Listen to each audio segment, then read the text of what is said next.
Yes, good evening everyone. चलिए आज नया चैप्टर को स्टार्ट करते हैं। एंड आज का जो चैप्टर स्टार्ट होने जा रहा है वो है मार्जिनल कॉस्टिंग। चैप्टर क्या होगा अपना? Marginal costing. Marginal costing chapter बहुत ही इंपॉर्टेंट चैप्टर है, ठीक है। फाइनल में भी आप पढ़ोगे मार्जिनल कॉस्टिंग से रिलेटेड बचे हुए कंसेप्ट जो यहाँ पे है वो तो पढ़ोगे, प्लस एडिशनल। सबसे पहले कवरेज लिखते हैं। ये एक चैप्टर ऐसा है जिससे हर एक अटेम्प्ट में बहुत सालों से आज तक हर एक अटेम्प्ट में इच क्वेश्चन आता ही आता है। One question in each attempt, ठीक है। पहले कवरेज लिखते हैं कि चैप्टर में पढ़ेंगे क्या क्या, फिर स्टार्ट करते हैं।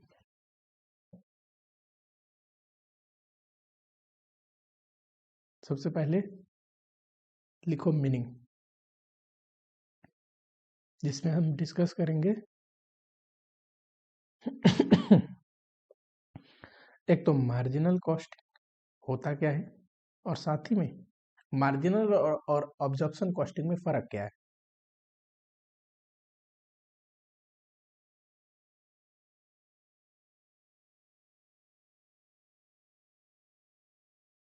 सेकेंड टॉपिक होगा cost volume and profit analysis. इसको सीबीपी एनालिसिस बोलते हैं। इसमें देखेंगे बहुत सारे टर्म्स के बारे में जो हमें आगे डिसीजन मेकिंग में काम आएंगे, जैसे कि PV ratio, BEP and margin of safety, जैसे कि कैश बीईपी, कैसे निकाले डिजायर्ड सेल,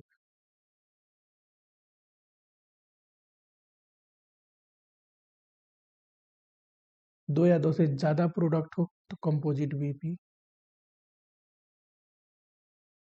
ठीक है।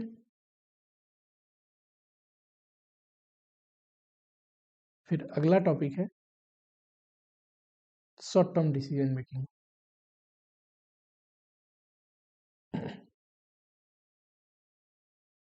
पिछले बहुत अटेम्प्ट से यहाँ से क्वेश्चन आ रहा है कंटिन्यू, ठीक है, शॉर्ट टर्म डिसीजन मेकिंग से। इसमें बहुत सारे डिसीजन के बारे में हम पढ़ेंगे, जैसे कि कॉस्टिंग डिफरेंस लेवल,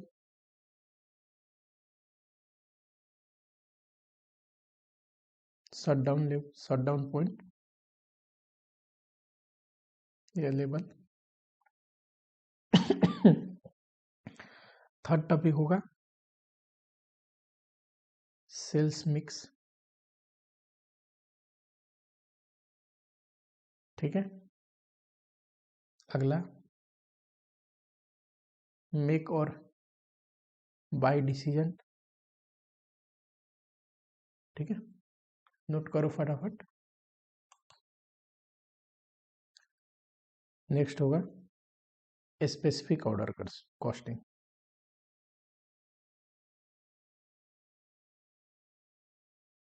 जिसको मिनिमम प्राइसिंग भी बोलते हैं।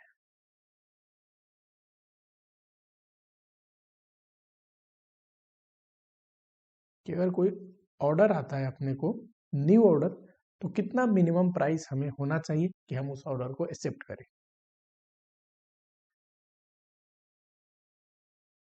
नेक्स्ट टॉपिक होगा profit calculation under marginal costing and absorption costing. And ये तो प्रॉफिट कैलकुलेशन एक पार्ट है, देयर रिकॉन्सिलेशन।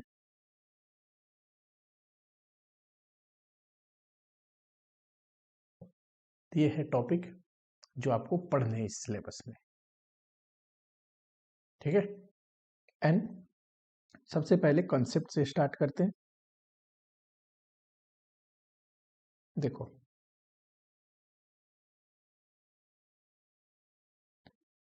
दो टाइप के कॉस्टिंग होते हैं। अगर एक प्रोडक्ट की कॉस्ट निकालना हो तो दो टाइप के कॉस्टिंग अप्रोच होते हैं। एक मार्जिनल कॉस्टिंग या फिर मार्जिनल कॉस्टिंग को इधर लिखो,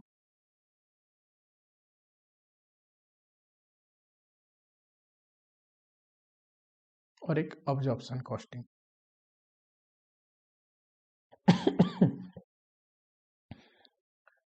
ऑब्जॉर्प्शन कॉस्टिंग ऑलरेडी मैंने थोड़ा बहुत आपको पढ़ा रखा है। ओवरहेड को ऑब्जॉर्प्शन कॉस्टिंग बोलते हैं। देखो, ओवरहेड में हमने क्या सीखा था कि एक प्रोडक्ट में क्या खर्चे लगते हैं, direct material, direct labour and overhead का खर्चा, करेक्ट। एंड ओवरहेड का खर्चा चार्ज किया जाता है, प्रोडक्ट कॉस्ट में जोड़ा जाता है on the basis of recovery rate, ठीक है। यहाँ पे पहले केस सिनेरियो देखो, फिर आते हैं मेन टॉपिक पे, ठीक है। आ जाओ जरा, या फिर इसको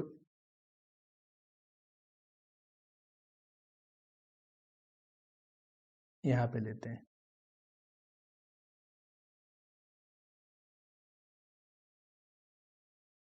मान लेते हैं ए लिमिटेड है, करेक्ट।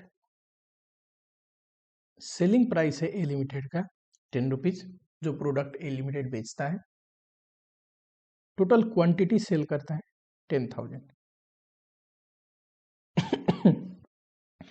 कंपनी का जो फिक्स कॉस्ट है वो है 15,000, ठीक है। एंड मैन्युफैक्चरिंग कॉस्ट जो है, variable manufacturing cost,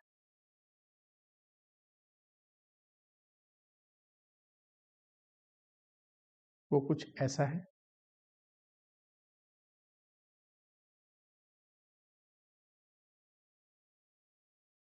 and variable overhead, ये कौन सा ओवरहेड है, वेरिएबल,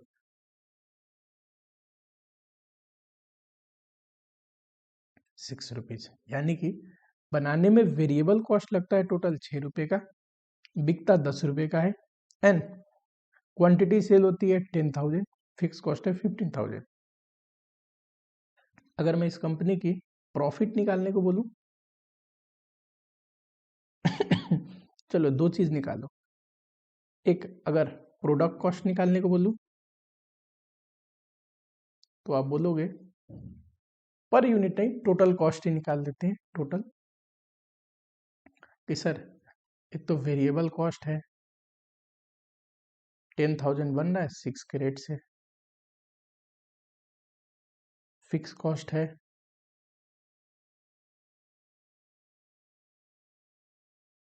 करेक्ट, करिए फटाफट से करो। ये है टोटल कॉस्ट, करेक्ट। अगर मैं बोलूं प्रॉफिट बताइए, तो आप बोलोगे सर सेल्स है इस कंपनी का 10,000 into 10, 1 lakh. And product cost है, जो कि टोटल कॉस्ट भी बोलते हैं इसको, 75,000। एंड प्रॉफिट आएगा 25,000 का, करेक्ट। ऑब्जर्प्शन कॉस्टिंग में हम यही पढ़ते थे कि प्रोडक्ट कॉस्ट में टोटल कॉस्ट जुड़ा होता है, फिक्स भी वेरिएबल भी, ठीक है। एंड प्रोडक्ट कॉस्ट को अगर हम घटा दें, टोटल कॉस्ट को अगर हम घटा दें सेल से, तब प्रोडक्ट की प्रॉफिट आएगी। हमारे केस में 25,000 आया, करेक्ट। अब जरा एक इसी में ट्विस्ट है। मान लो इसको एक नया ऑफर आया, ठीक है। ये हमेशा जो बता के बेचता है 10,000 क्वांटिटी अपना रेगुलर प्रोडक्ट, ये तो बेच ही रहा है, इतना सेल करेगा। एक नया ऑर्डर आया जिसमें था कि हमें 2000 क्वांटिटी चाहिए एंड हम मैक्सिमम प्राइस जो आपको ऑफर कर सकते हैं, ऑफर प्राइस उसके लिए 13,000, करेक्ट। चलो अब जरा डिसीजन लेते हैं।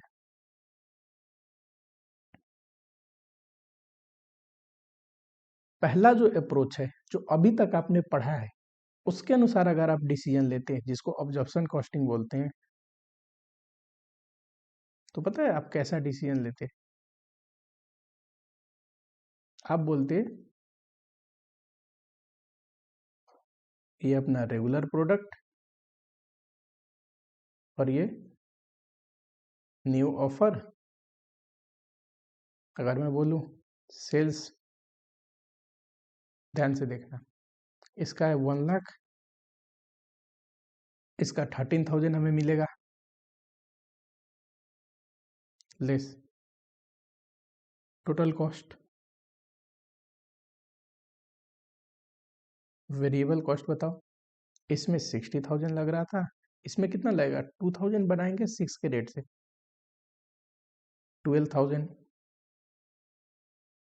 फिक्स कॉस्ट बताइए, टोटल में 15,000 है, ठीक है। एंड ऑब्जर्वेशन कॉस्टिंग क्या बोलता है? ऑब्जर्वेशन कॉस्टिंग कहता है कि जो फिक्स कॉस्ट है ना, होता तो इन टोटलिटी में, लेकिन प्रोडक्ट पे बांटा जाता है on the basis of recovery rate. तो फिक्स कॉस्ट भी प्रोडक्ट कॉस्ट का हिस्सा है, तो ये बांटो, दोनों पे अगर चार्ज करोगे तो कितना आएगा? ये आएगा 15,000। अगर टोटल क्वांटिटी कितना है देखो, ये 10,000, ये 2,000,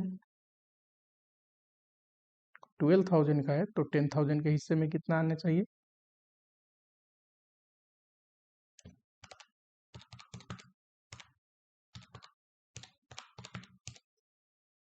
12,500।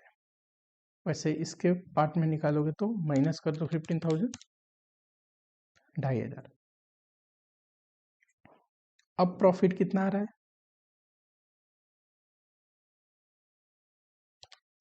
हम जो रेगुलर प्रोडक्ट बनाते हैं उसका प्रॉफिट आएगा 27,500 एंड जो नया ऑफर आया है उसका प्रॉफिट आएगा 13,000 माइनस 12,000 माइनस 2,500 माइनस 1,500। ये निगेटिव में आया, यानी कि लॉस है। यानी कि अभी तक जो आपने ऑब्जर्वेशन कॉस्टिंग पढ़ा है उस अनुसार अगर मैं डिसीजन लूँ तो जो न्यू ऑफर है ये लॉस हो रहा है, एंड लॉस है तो इस ऑफर को क्या करना चाहिए? रिजेक्ट। क्यों? आपको पता है सर कॉस्ट इसमें लग रहा है 12,000 प्लस 2,500, 14,500, और इसमें मेरे को सेल प्राइस कितना मिल रहा है? 13,000। तो इतना लॉस है। करेक्ट। तो लॉस में थोड़ी ना ऑफर को एक्सेप्ट करेंगे, लॉस में किसी को क्यों बेचेंगे? नहीं बेचेंगे। अगर आप ये रिजेक्ट कर देते, नहीं बेचते, तो फिर कितना बेचेंगे? 10,000। और 10,000 बेचने में कितना प्रॉफिट आ रहा है? फिर ये प्रॉफिट नहीं आएगा, फिर तो टोटल फिक्स कॉस्ट इसी पे बटेगा ना, जो यूनिट आप बनाएंगे, और प्रॉफिट आएगा 25,000। टोटल प्रॉफिट कितना आएगा अगर रिजेक्ट करते हैं ऑफर? तो 25,000। आप ये मत सोचना कि सर नहीं बना रहे तो 27,500 प्रॉफिट आएगा। अगर इसको नहीं बनाओगे तो ये वाले टोटल फिक्स कॉस्ट तो इसी पे बटेगी, फिर 25,000 प्रॉफिट आएगा। यहाँ पे रोल आता है अब मार्जिनल कॉस्टिंग का। मार्जिनल कॉस्टिंग ये कहता है जब भी लाइफ में डिसीजन लेना हो ना, अभी हम क्या कर रहे हैं? डिसीजन ले रहे हैं, ऑफर एक्सेप्ट करें कि ना। फिर भूल जाओ ऑब्जर्वेशन कॉस्टिंग को, उसका कंसेप्ट रेगुलर प्रोडक्ट बना के बेचने में लगाना। जब डिसीजन लेना हो तो मैं हूं, मुझे अप्लाई करो। और ये क्या कहता है? ये कहता है डिसीजन ऐसे लो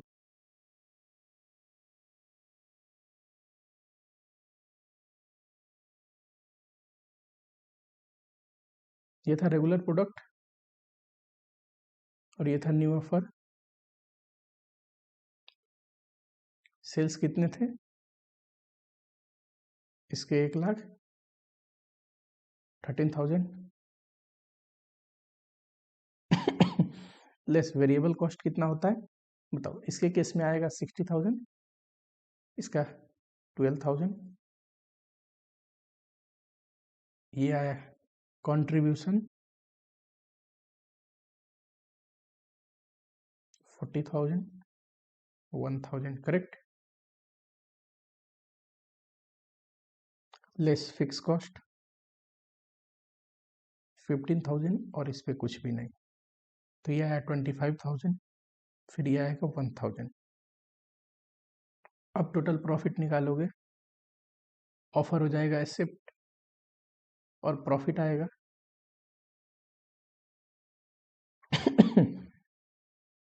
25,000, सॉरी 26,000। वो कह रहा है कि ये कहता है जो आपका फिक्स कॉस्ट है ना, वो न्यू ऑफर पे मत बांटो। क्यों? अरे वो ऑफर नहीं भी एक्सेप्ट करोगे तब भी ये खर्चा तो लगना ही लगना है। आप ऑफर नहीं भी एक्सेप्ट करोगे तो 15,000 ही फिक्स कॉस्ट आएगा, तो फिक्स कॉस्ट तो लगेगा ही लगेगा। फिर नए ऑफर से कितना एडिशनल कमाई हो रहा है वो देखो, और उसके बनाने में कितना एडिशनल खर्चा हो रहा है वो देखो। ठीक है, तो मार्जिनल कॉस्टिंग कहता है कि जब भी आपको डिसीजन मेकिंग करना हो, किसी ऑफर को इवेल्युएट करना हो, तो उस पर फिक्स कॉस्ट को चार्ज मत करिए, फिक्स कॉस्ट को प्रोडक्ट कॉस्ट का हिस्सा मत मानिए, सिर्फ वेरिएबल कॉस्ट को प्रोडक्ट कॉस्ट का हिस्सा मानना है। ठीक है, फिक्स कॉस्ट को प्रोडक्ट का कॉस्ट का हिस्सा मान के अगर बांट दिया तो डिसीजन गलत हो जाएगा। उस केस में सिर्फ 25,000 कमा रहे थे, अब कमाएंगे 26,000। क्यों? क्योंकि फिक्स कॉस्ट तो आप नहीं भी बनाओगे तो इतना लगेगा, तो जो खर्चा बनाओ या ना बनाओ उतना ही लगेगा। उस खर्चे से डिसीजन पे कोई फर्क नहीं पड़ने वाला है। सिर्फ आप जब भी डिसीजन लेना हो ये देखो कितना एडिशनल कमाई हो रही है और बनाने में कितना एडिशनल खर्चा होगा। ये खर्चा एडिशनल नहीं है, ये खर्चा आप बनाओ या ना बनाओ होगा ही होगा। ठीक है,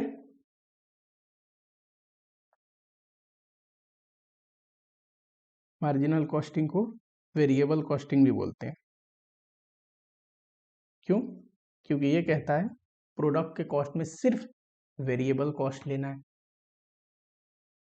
डिसीजन मेकिंग कॉस्टिंग भी बोलते हैं। क्यों? क्योंकि जब भी डिसीजन लेना हो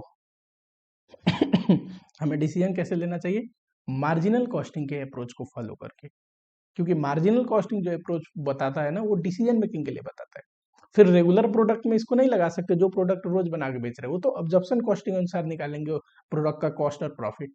पर नया ऑफर को जब इवेल्युएट करना हो ना, तो उस ऑफर के लिए मार्जिनल कॉस्टिंग अप्रोच फॉलो करेंगे। ठीक है, इसी को बोलते हैं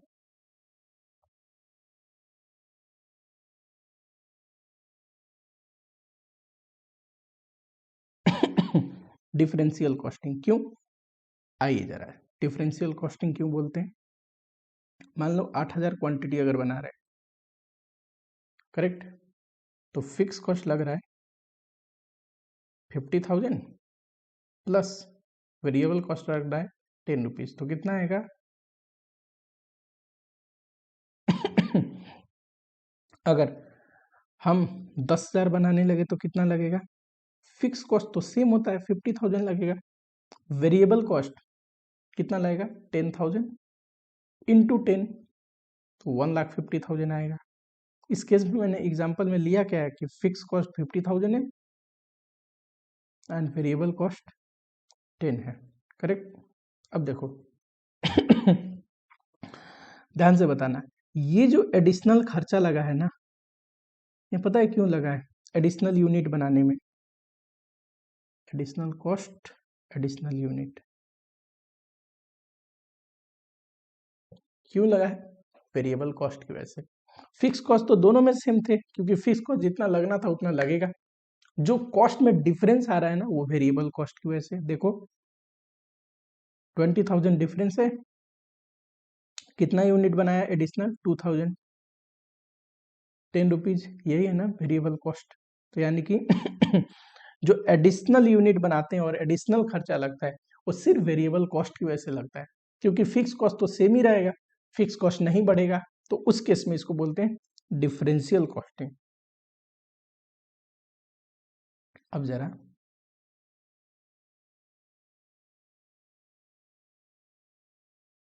इस एग्जाम्पल को नीचे ले लो।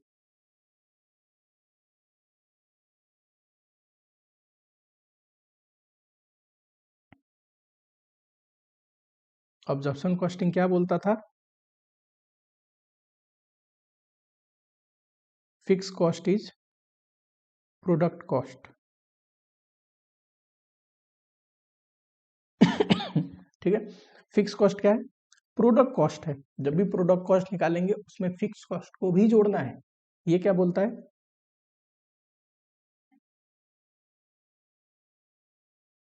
ये कहता है fix cost is a period cost.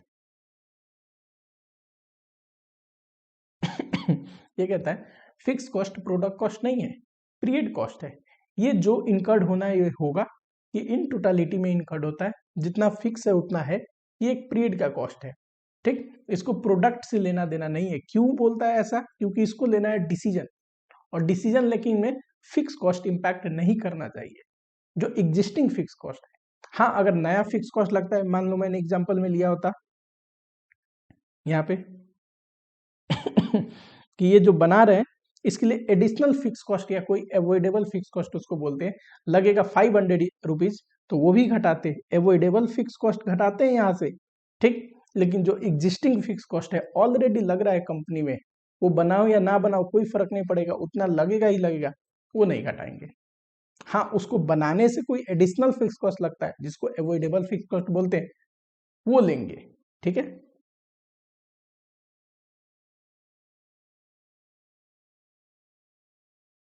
दूसरा, ऑब्जर्प्शन कॉस्टिंग में हम इनकम स्टेटमेंट कैसे बनाते थे, या फिर स्टेटमेंट ऑफ प्रॉफिटेबिलिटी।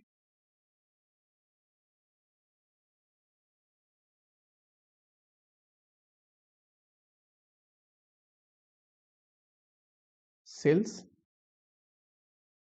में से टोटल कॉस्ट घटा देंगे,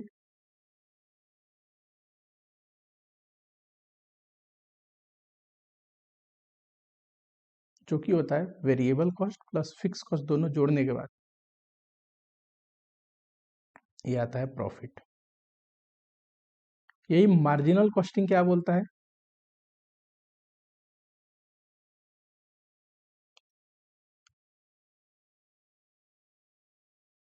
तो मार्जिनल कॉस्टिंग बोलता है सेल्स में से वेरिएबल कॉस्ट घटाइए।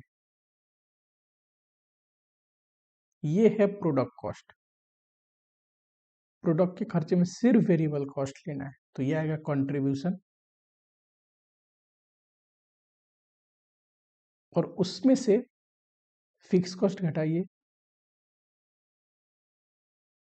तो ये आएगा प्रॉफिट। मार्जिनल कॉस्टिंग के हिसाब से जो कंट्रीब्यूशन है ना, यही प्रोडक्ट की प्रॉफिटेबिलिटी है।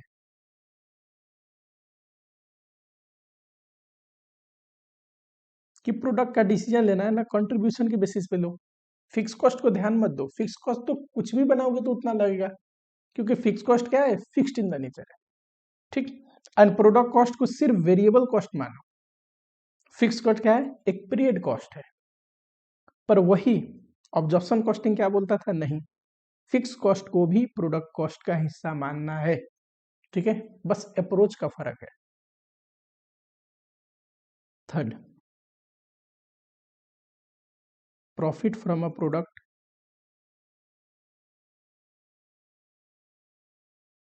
इज डिटरमाइंड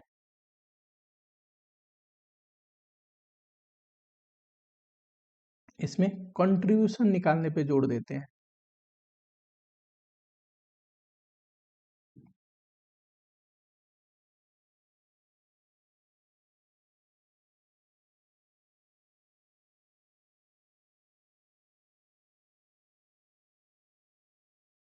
एक जो रेगुलर प्रोडक्ट हम बनाते हैं ना, जो बना के बेचना हमारा काम है, पार्ले जी के लिए पार्ले जी रेगुलर प्रोडक्ट है, ठीक है, उसके लिए ऑब्जर्प्शन कॉस्टिंग यूज करते हैं। क्यों? क्योंकि देखो वही प्रोडक्ट बेच के हमें कमाने हैं ना, तो इसलिए फिक्स कॉस्ट को उस प्रोडक्ट की कॉस्ट में जोड़ते हैं और प्रॉफिट निकालते टाइम फिक्स कॉस्ट भी प्रोडक्ट कॉस्ट का हिस्सा मानते हैं। पर जब नया ऑफर इवेल्युएट करना हो ना, तो उस ऑफर के लिए वेरी मार्जिनल कॉस्टिंग यूज करते हैं, ठीक है।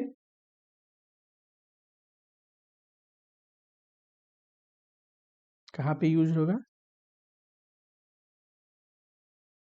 प्रोडक्ट कॉस्ट निकालना हो, product costing and product pricing of regular product.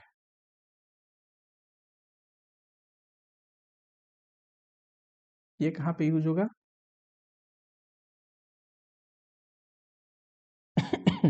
जब हमें कोई नया एडिशनल क्वांटिटी का ऑफर है, कोई नया ऑफर है, उसको इवेल्युएट करने के लिए, टू इवेल्युएट न्यू ऑफर, ठीक है। ये फर्क है मार्जिनल एंड ऑब्जर्प्शन कॉस्टिंग में, ठीक है। ऑब्जर्प्शन कॉस्टिंग को प्रोडक्ट प्राइसिंग के लिए यूज करते हैं, जो हमें नॉर्मल प्रोडक्ट बना रहे हैं उसका कॉस्ट निकालना हो तो, ठीक है, नॉर्मल प्रोडक्ट बना रहे हैं उससे कितना कमाए देखना हो तो। एंड मार्जिनल कॉस्टिंग को यूज करते हैं जब एडिशनल कोई प्रोडक्ट के लिए डिसीजन मेकिंग लेना हो तो। चलो सेकेंड टॉपिक है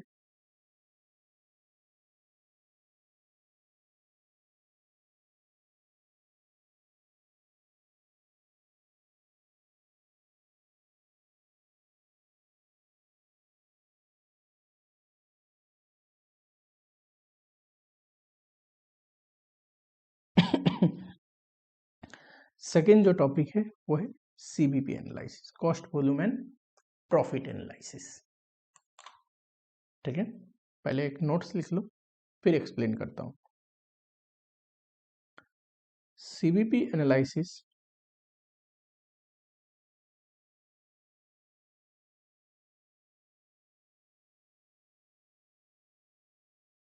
एनालाइज करता है behaviour and relationship between cost volume and profit. चलो एक और चीज लिख लो यहाँ पे, मार्जिनल कॉस्टिंग से हमें क्या पता चलता है कि सेल्स में से अगर वेरिएबल कॉस्ट घटता है ना, तो इसको बोलते हैं कंट्रीब्यूशन, करेक्ट। सेल्स में से वेरिएबल कॉस्ट घटेगा, कंट्रीब्यूशन। अच्छा, कंट्रीब्यूशन से फिक्स कॉस्ट घटता है तो प्रॉफिट आता है, यानी कि फिक्स कॉस्ट और प्रॉफिट को जोड़ा जाए तो कंट्रीब्यूशन आना चाहिए, which equal to fix cost plus profit, ठीक।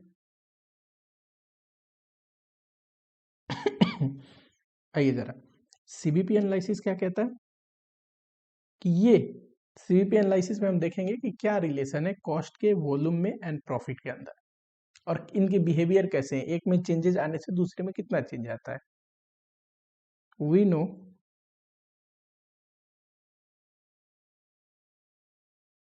सेल प्राइस में से वेरिएबल कॉस्ट घटाओगे तो कंट्रीब्यूशन पर यूनिट आएगा, into quantity, total contribution minus fix cost is equal to profit, ठीक है। ये इक्वेशन समझ में आया?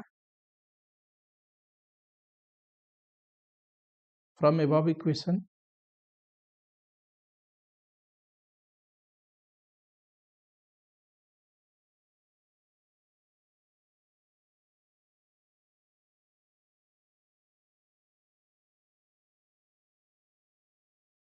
we can say that following variables impact profit.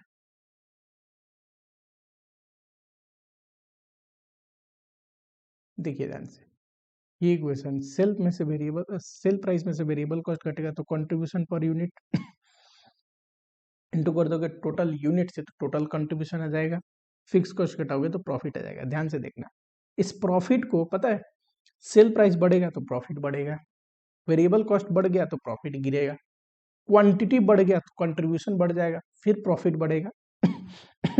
And fix cost generally fixed होता है ना, टू अ सर्टेन लेवल। अगर उसमें भी कोई चेंजेस आते हैं, कई बार हमें अपनी कैपेसिटी को चेंज करना पड़ता है, इंक्रीज करना पड़ता है, वहां पे फिक्स कॉस्ट में चेंजेस आते हैं, तब भी फिक्स कॉस्ट में चेंज आया तो प्रॉफिट गिरेगा। ठीक,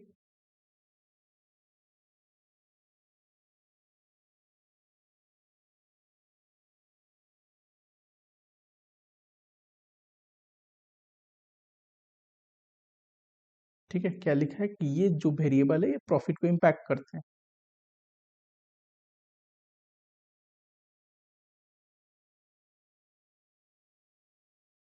ये क्या होता है, जनरली फिक्स्ड होता है एक सर्टेन लेवल तक, सर्टेन प्रोडक्शन कैपेसिटी अगर बढ़ाओगे तब फिक्स कॉस्ट हो सकता है एडिशनल लगे। ठीक है, अब कुछ टर्म्स है जो हमें पढ़ने हैं। Number 1, PV ratio, profit volume ratio.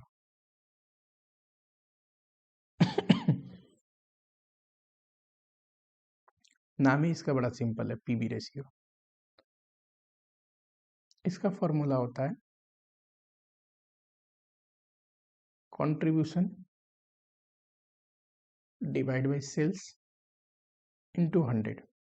देखो, मार्जिनल कॉस्टिंग में प्रॉफिट किसको बोलते हैं, कंट्रीब्यूशन को, product profitability, and volume of sale से डिवाइड करोगे इनटू 100 तो पीवी रेशियो आएगा। या फिर ये तो इन टोटालिटी में, पर यूनिट अगर लोगे तो contribution per unit, cell price per unit क्या बोलते हैं, सेल प्राइस इंटू 100। यानी कि टोटालिटी में भी ले सकते हैं total contribution divide by total sale, या फिर एक यूनिट पे भी ले सकते हैं contribution per unit divide by sale price per unit. ठीक है, दूसरा इसका फॉर्मूला है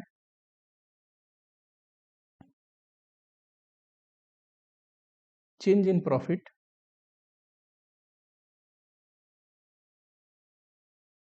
divide by change in cell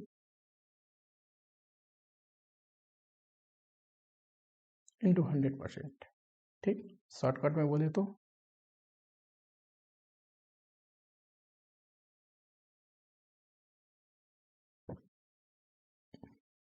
एक एग्जांपल ले लेते हैं। एग्जांपल मैं यहाँ पे लेता हूँ, ठीक है, कि नोट्स आप कंटिन्यू रखोगे।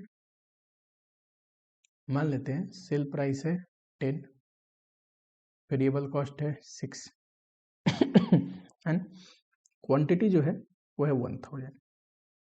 अब बताइए, पीबी रेशियो निकालना हो तो एक तो तरीका है कंट्रीब्यूशन पर यूनिट निकाल ले। कितना आएगा, सेल प्राइस 10 है, वेरिएबल कॉस्ट घटाएंगे तो ये आएगा 4, और PV ratio 4 divide by 10 into 100, 40%। ये कौन सा अप्रोच है, पर यूनिट वाला। देखो, ये हमने लिखा था ना। दूसरा तरीका है टोटल कंट्रीब्यूशन ले लो,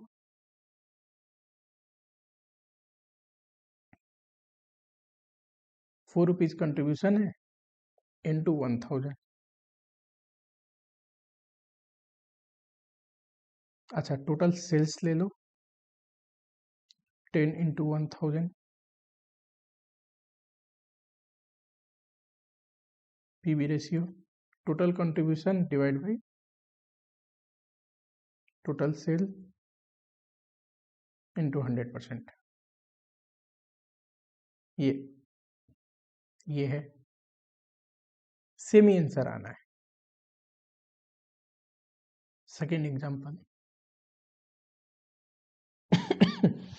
सेकेंड एग्जांपल मान लीजिए 2012 2013, यहाँ पे सेल्स था इतना प्रॉफिट था 50,000।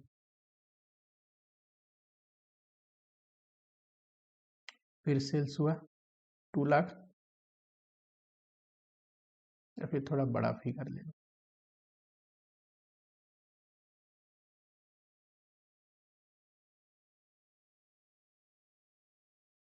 तो प्रॉफिट हो गया इतना। अब बोले पीबी रेशियो निकालिए, तो आप लिखोगे सेकेंड अप्रोच क्या है, जब 2 सेल और 2 प्रॉफिट दे तो इतना सेल पे इतना प्रॉफिट, इतना सेल पे इतना profit, change in profit divide by change in sale into 100। Change in profit बताइए, 2 lakh minus 50,000। Change in sales ये रहा,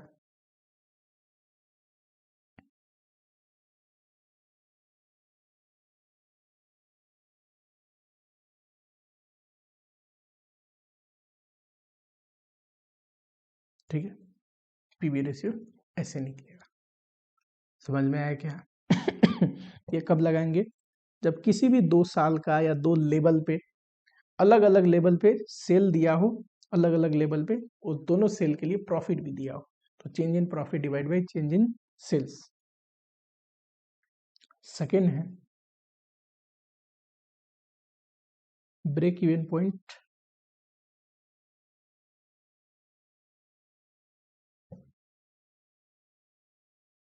इसको बीईपी बोलते हैं, एंड मार्जिन ऑफ सेफ्टी,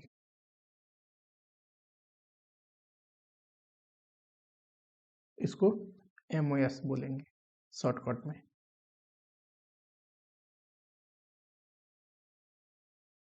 देखो टोटल सेल्स ना जितने भी कंपनी के होते हैं, जितने भी कंपनी के सेल्स होते हैं, एक ऐसा सेल्स लेवल आता है जिसको ब्रेक इवन पॉइंट बोलते हैं। वहां पे क्या होता है ना कि कंपनी आ जाती है no profit no loss situation में। अगर वहां पे प्रॉफिट निकाले तो कंपनी की स्थिति कैसी होगी, नो प्रॉफिट नो लॉस। यानी कि ये तभी होगा जब कंट्रीब्यूशन कितना कमा रही है प्रॉफिट, कंपनी फिक्स कॉस्ट के बराबर। ध्यान से देखना, सेल्स में से वेरिएबल कॉस्ट घटता है, कंट्रीब्यूशन आता है, एंड इसमें से फिक्स कॉस्ट घटता है तो प्रॉफिट आता है। करेक्ट। मैं बोल रहा हूँ नो प्रॉफिट नो लॉस की सिचुएशन में इसको बोलते हैं ब्रेक इवन लेवल। ये तभी संभव है ना जब कंट्रीब्यूशन और फिक्स कॉस्ट सेम हो, यानी कि कंपनी इतना सेल कर रही है कि सेल्स का वेरिएबल कॉस्ट घटा दिया जाए तो कंपनी की प्रोडक्ट की कंट्रीब्यूशन कितना है, जितना कंपनी का फिक्स कॉस्ट है। ठीक। उस लेवल को बोलते हैं ब्रेक इवन लेवल, कि भाई हम ब्रेक इवन पे काम कर रहे हैं, कुछ भी कमा नहीं रहे, जितना कमा रहे हैं उतना ही अपना कॉस्ट है, अंत में प्रॉफिट क्या आ रहा है, 0। ठीक है। वो तब संभव है जितना फिक्स कॉस्ट हमारा है उतना कंट्रीब्यूशन कमाए। इससे जो एडिशनल सेल है ना उसको बोलते हैं मार्जिन ऑफ सेफ्टी। ठीक। सेल्स में से पीईपी घटा दोगे, यानी कि टोटल सेल्स का एक तो ब्रेक इवन लेवल होता है जहां पे हम no profit no loss situation में आ जाएंगे, एंड उससे ज्यादा जो एडिशनल सेल हुआ वो क्या है, मार्जिन ऑफ सेफ्टी। ठीक है। यहाँ पे क्या होता है, इसका कंट्रीब्यूशन प्रॉफिट होता है।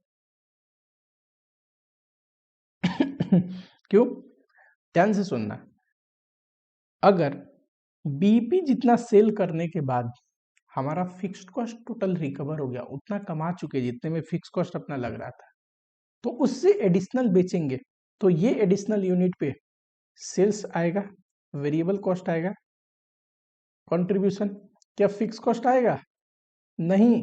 क्यों, फिक्स कॉस्ट ऑलरेडी ये बीपी यूनिट जितना कमाए थे उसी में फिक्स कॉस्ट पूरा रिकवर हो गया, तो इसका जो कंट्रीब्यूशन है ना, इसका जो कंट्रीब्यूशन है ना वो टोटल प्रॉफिट होता है। Contribution is equal to profit. क्यों? क्योंकि fix cost already break even level तक सेल करते करते रिकवर कर चुके हैं। ठीक है, चलो इतना समझ में आया। अब जरा यहाँ पे इनकी फॉर्मूला लिखते हैं। बीपी होता है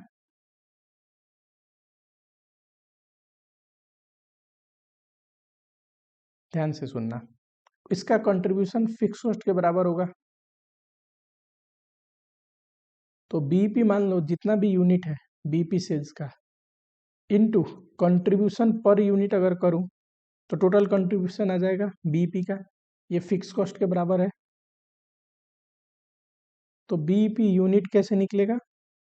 fix cost divide by contribution per unit. ठीक, एक तो ये। दूसरा, अगर ब्रेक इवन सेल्स रुपीज में दिया हो, अमाउंट में दिया हो, तो ब्रेक इवन सेल्स हो गया अमाउंट में, इनटू सेल्स में जब पीबी रेशियो इनटू करते हैं तो कंट्रीब्यूशन आता है, तो ये ब्रेक इवन सेल का कंट्रीब्यूशन आ जाएगा, जो कि कितना होता है? फिक्स कॉस्ट के बराबर। तो बीपी रुपीज में अगर निकालना हो बीपी सेल्स तो कितना आएगा? Fix cost divide by PB ratio.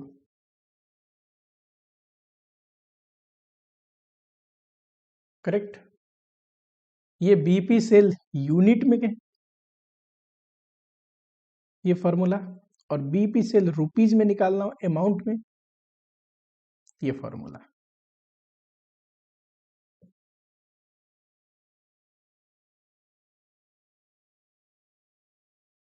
चलो,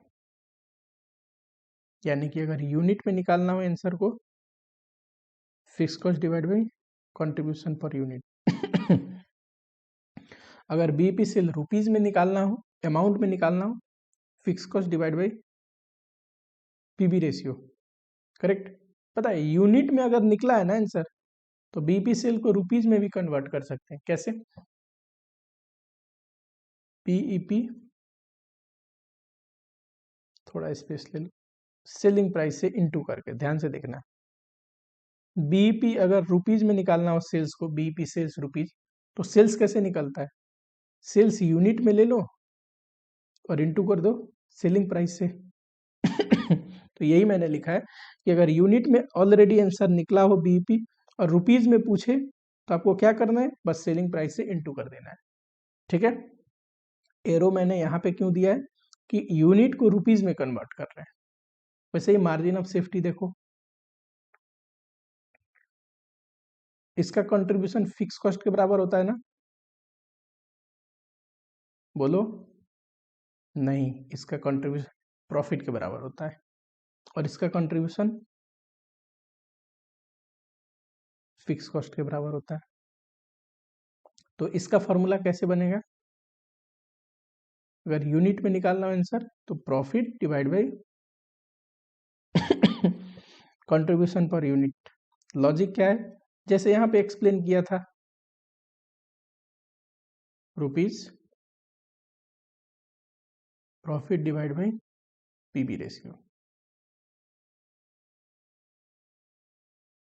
अच्छा, यूनिट में मार्जिन ऑफ सेफ्टी सेल है, रुपीज में कन्वर्ट करना है, इनटू सेलिंग प्राइस कर दो, यानी कि मार्जिन ऑफ सेफ्टी अगर रुपीज में निकालना हो, यूनिट में है, सेलिंग प्राइस से इनटू कर दीजिए।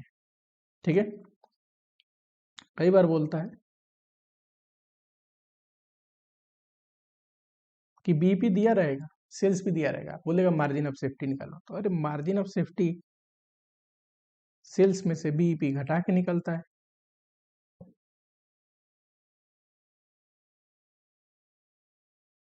ठीक, समझ में आया?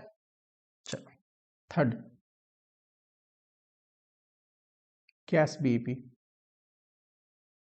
Cash break even point.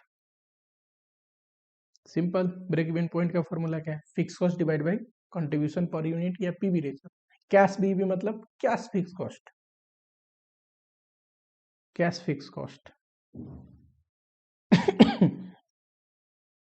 ये बताता है कि फिक्स कॉस्ट में तो डिप्रिसिएशन वगैरह भी होता है, जिसको हमें फाइनेंस नहीं करना पड़ता, जिसके लिए हमें पैसे नहीं चाहिए, क्योंकि ऑलरेडी एसेट तो खरीदा हुआ है, वो तो नॉन कैश एक्सपेंडिचर है। सिर्फ कैश में जो फिक्स कॉस्ट इनकर्ड हो रहा है उतना रिकवर करने के लिए कितना सेल करना पड़ेगा, कंट्रीब्यूशन पर यूनिट या फिर पीवी रेशियो। अच्छा, कंट्रीब्यूशन पर यूनिट से डिवाइड करोगे तो आंसर किस में आएगा, यूनिट में।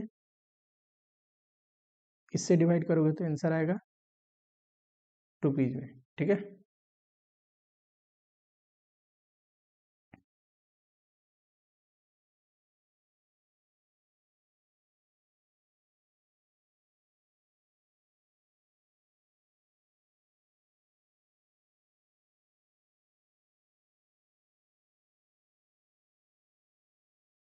अगला पॉइंट है desire sale to get desire profit.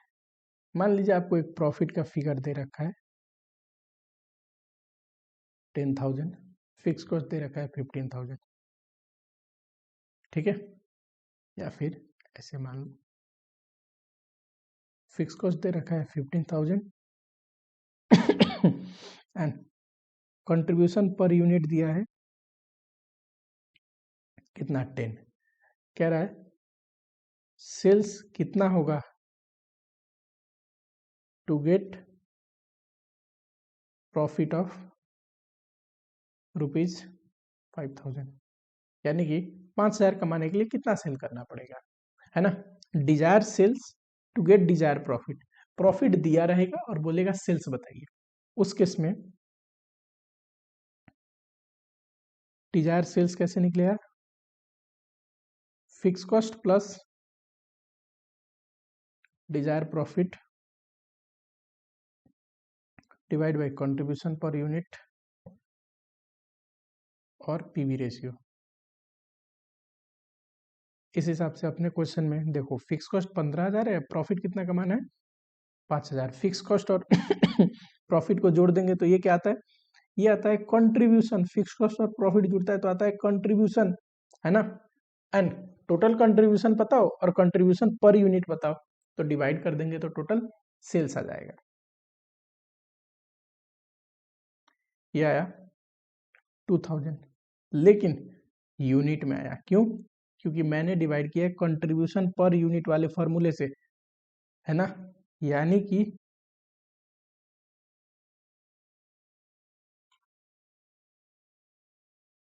अगर कंट्रीब्यूशन पर यूनिट से डिवाइड करते हैं आंसर यूनिट में आएगा, पीवी रेशियो से डिवाइड करते हैं आंसर रुपीज में आएगा। ठीक, अच्छा सेल्स यूनिट में पता है, रुपीज में कन्वर्ट करना है, सेल्स अमाउंट में निकालना है, सेलिंग प्राइस से इंटू कर दो। चलो एक और लिख लो, फिर क्वेश्चन बनाने लायक हो जाएगा आज का कंसेप्ट। तो क्वेश्चन पे आएंगे, फिर नेक्स्ट थोड़ा क्वेश्चन प्रैक्टिस करने के बाद सेकंड कंसेप्ट पे आएंगे।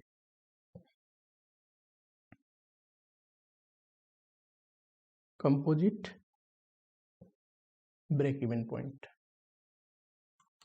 कंपोजिट ब्रेक इवन पॉइंट ये क्या होता है, मान लीजिए एक फैक्ट्री है जिसका फिक्स कॉस्ट है 1,00,000 और इसमें बनते हैं 2 प्रोडक्ट ए एंड बी। अब हमें निकालना हो break even point individual product का, तो निकालना संभव नहीं है। क्यों, ब्रेक इवन पॉइंट का फॉर्मूला है fix cost divide by contribution per unit या फिर पीबी रेशियो। पर प्रॉब्लम ये है, ये तो फिक्स कॉस्ट पूरी फैक्ट्री का है एंड इंडिविजुअल प्रोडक्ट का फिक्स कॉस्ट हमें नहीं पता। ठीक है, जहां पे इंडिविजुअल प्रोडक्ट का फिक्स कॉस्ट निकालना संभव ना हो कि इंडिविजुअल प्रोडक्ट पे कितना फिक्स कॉस्ट इनकर्ड हो रहा है, उस केस में हम क्या करते हैं, टोटल बीईपी निकाल लेते हैं, combined break even point A और बी दोनों को जोड़ के यह आ जाएगा कंबाइंड फिक्स कॉस्ट, ले लो दोनों का डिवाइड कर दो कंबाइंड कंट्रीब्यूशन पर यूनिट, है ना। जब ये अलग अलग संभव ना हो, दोनों का कंबाइंड बीईपी निकालेंगे तो combined fix cost divide bye combined contribution, या फिर पीबी रेशियो से निकालना हो तो कंबाइंड पीवी रेशियो, ए और बी दोनों का मिला के जो कंबाइंड पीवी रेशियो आएगा, ठीक है।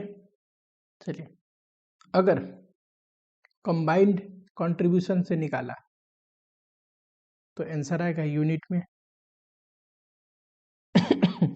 एंड बीपी से निकाला तो आंसर आएगा रुपीज में। अब इसको ए और बी में बांटने भी तो पड़ेंगे, ये तो दोनों का कंबाइंड बीपी आया, ए और बी में बांटेंगे किस अनुसार, सेल्स यूनिट अनुसार। अगर रुपीज में आया है ब्रेक इवन लेवल तो ए और बी में बांटने भी तो पड़ेंगे, किस अनुसार बांटेंगे, रुपीज में जब आया तो सेल्स वैल्यू के अनुसार, यहाँ सेल्स यूनिट, यहाँ sales value, correct. Combined contribution per unit कैसे निकलेगा,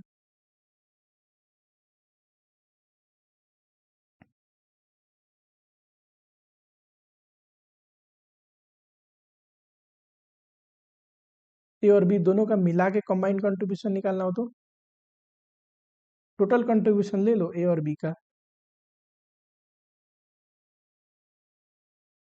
और टोटल सेल्स यूनिट से डिवाइड कर दो।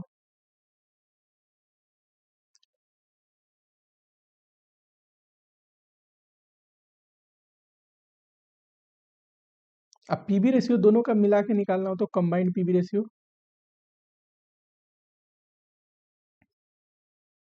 पीवी रेशियो कैसे निकलता है,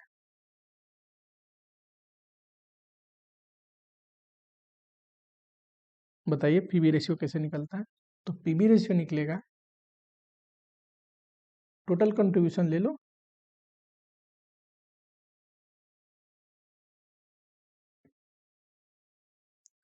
टोटल सेल्स से डिवाइड कर दो, पर यूनिट सेल से करोगे तो कंट्रीब्यूशन पर यूनिट आएगा, total contribution divide by total sales करोगे तो पीवी रेशियो आता है, दैट्स इट। इतना तो सिंपल है। चलिए, आई थिंक इसके बाद थोड़ा मुझे क्वेश्चन करानी चाहिए, काफी नोट्स लिखवा दिया मैंने, फिर नोट्स पे आएंगे, ठीक है। चलो,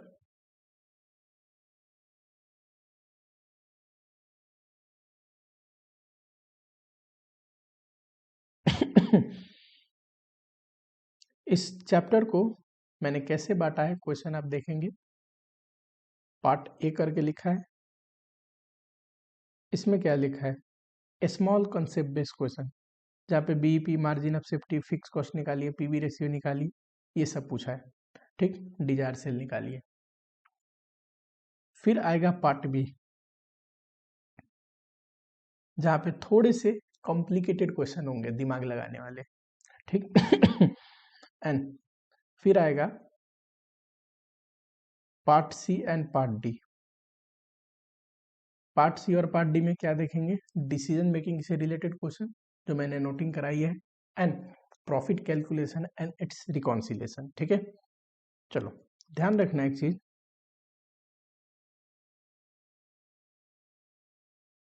फिक्स कॉस्ट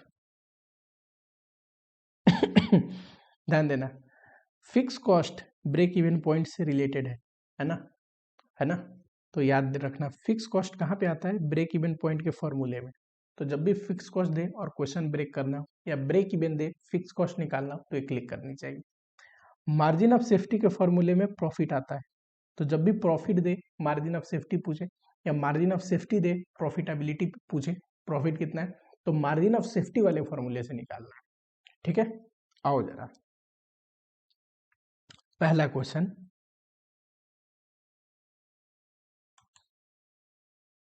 क्या बोल रहा है, MNP लिमिटेड सोल्ड इतना unit of its product at this month. Unit अपने को दिया है 2,75,000 और कितने में बेचा, 37.5 में, सेलिंग प्राइस भी दिया है। वेरिएबल कॉस्ट दिया है 17.5, जिसमें मैन्युफैक्चरिंग 14 में है एंड सेलिंग वेरिएबल कॉस्ट है 3। फिक्स कॉस्ट दिया है जो कि uniformly through out the year incurred होते हैं, ये ना भी बोले तो हम यही एज्यूम करते हैं कि fix cost uniformly through out the year incurred हुआ है। जिसमें से डिप्रिसिएशन 15 लाख है, तो कैश फिक्स कॉस्ट कितना है? 20 लाख। पूछा गया है ब्रेक इवन सेल्स बताइए क्वांटिटी में, and cash break even sales बताइए क्वांटिटी में। ठीक है,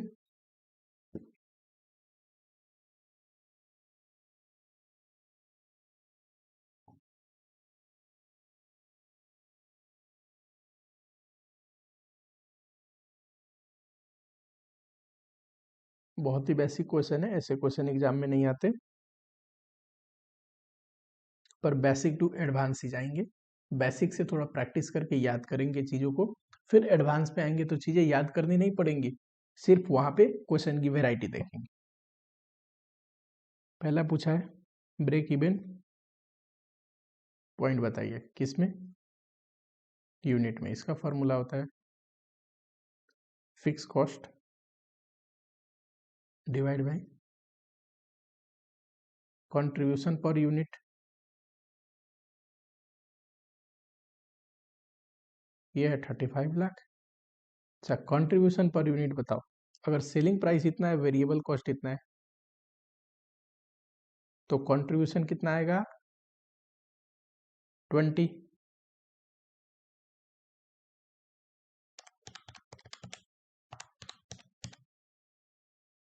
1,75,000 क्या यूनिट्स। क्यों? कंट्रीब्यूशन पर यूनिट से डिवाइड किया है। दूसरा पूछा है कैश पीईपी निकालिए, ये भी यूनिट में पूछा है, तो इसका फॉर्मूला होगा cash fix cost divide by contribution per unit. 20 lakh है कैश फिक्स कॉस्ट, एंड ये रहा 1 लाख यूनिट आएंगे। चलिए सेकेंड क्वेश्चन पे आते हैं।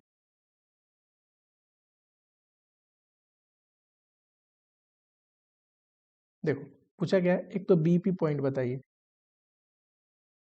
दूसरा level of sales to achieve a profit of this much.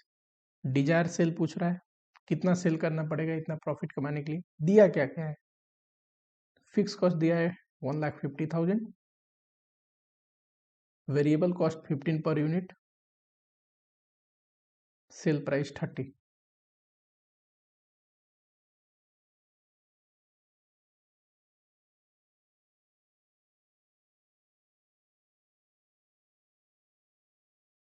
और पूछा क्या है?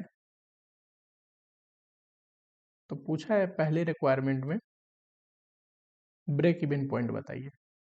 इसका फॉर्मूला होता है fix cost divide by contribution per unit.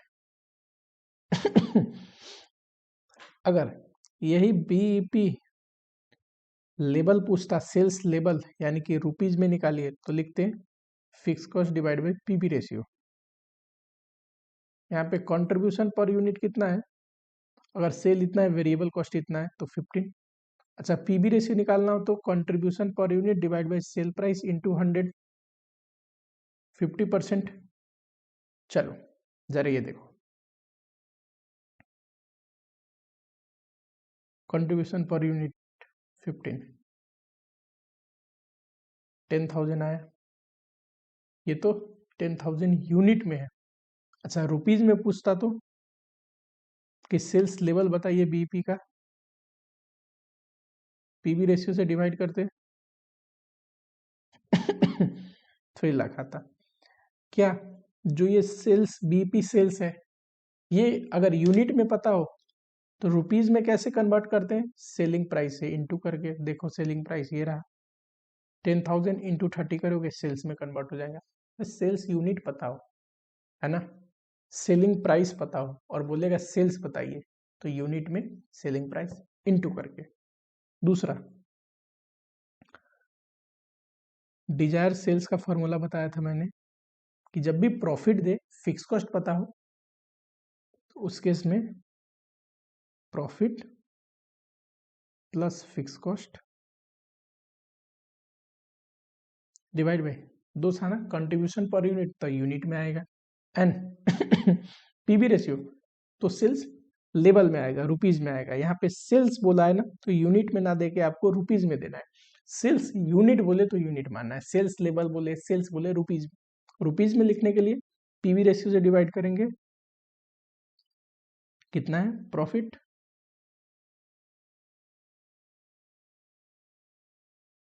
20,000 fix cost,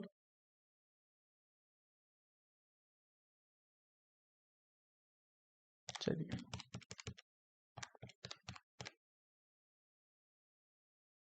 कितना सेल्स करनी पड़ेगी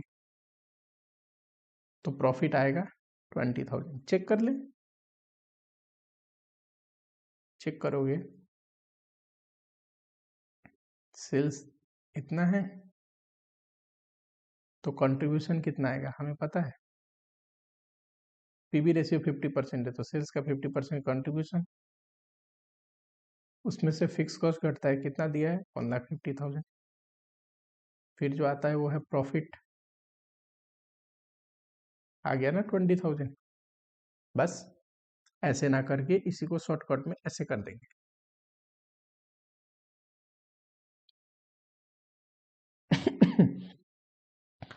3 नंबर पे आइए, PQR limited has furnish following detail for 2 years, 2 साल का डिटेल है, पहले साल का सेल्स दे रखा है, पीबी रेशियो, पीबी रेशियो मतलब profit volume ratio, contribution sales का कितना परसेंट है ये बताता है, मार्जिन ऑफ सेफ्टी सेल्स का कितना परसेंट है 40%। अब देखो टोटल सेल्स का 40% मार्जिन ऑफ सेफ्टी है, तो बैलेंस 60% क्या होगा ब्रेक इवन पॉइंट, क्योंकि एक सेल्स में दो, एक होता है बीईपी और बचा हुआ होता है मार्जिन ऑफ सेफ्टी। अगर ये 40% है तो बचा हुआ ये बीईपी सॉरी 60% होगा। क्या कह रहा है, there has been substantial saving in fix cost in year, second year जो है एक्सपोर ड्यू टू रिस्ट्रक्चरिंग प्रोसेस। कह रहा है इस साल में हमारा फिक्स कॉस्ट घटा है, कोई दिक्कत नहीं, the company could maintain same sales quantity level by reducing selling price. और जो सेकेंड ईयर है वहां सेल्स सेल्स क्वांटिटी सेम है पिछले साल के तुलना में, ठीक है, सेल प्राइस कम हुआ है, अब क्वांटिटी सेम है, कह रहा है हम उतना ही क्वांटिटी इस पर बेच सकते हैं सेलिंग प्राइस को थोड़ा बहुत कम करके। पूछा है सेकेंड ईयर का सेल्स बताइए, फिक्स कॉस्ट बताइए, ब्रेक इवन सेल्स बताइए।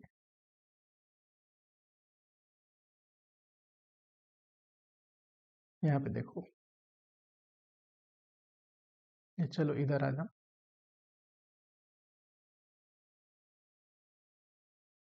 क्वेश्चन नंबर 3, क्या क्या दिया है, सेल्स दिया है 8 लाख, पीवी रेशियो दिया है 50%, मार्जिन ऑफ सेफ्टी कितना परसेंट है सेल्स का ये दिया है 40%, करेक्ट। ध्यान से देखना, इस साल में जो ये पिछला साल है, अभी हम X4 पे नहीं आए, मार्जिन ऑफ सेफ्टी कितना आएगा 8 लाख है, उसका 40% मार्जिन ऑफ सेफ्टी है, तो ब्रेक इवन पॉइंट कितना आएगा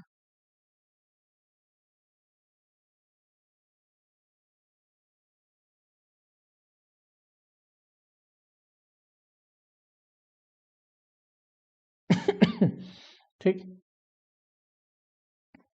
थोड़ा वर्किंग। अच्छा यहाँ पे क्या दिया है पीबी रेशियो, फिक्स कॉस्ट आ जाएगा कैसे, ब्रेक इवन सेल्स का जो कंट्रीब्यूशन है break even sales into PB ratio, ये फिक्स कॉस्ट होते हैं।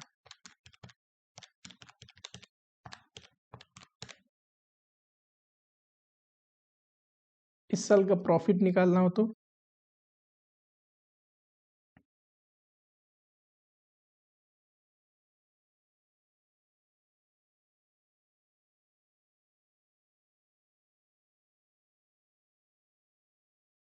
बताओ 1,60,000। अच्छा, इतना तो मैंने वर्किंग इसलिए किया कि आपको चीजें याद आ जाए।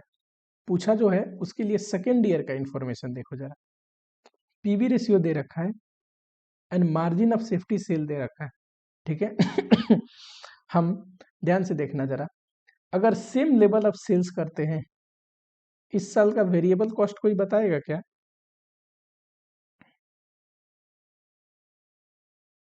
बताना variable cost.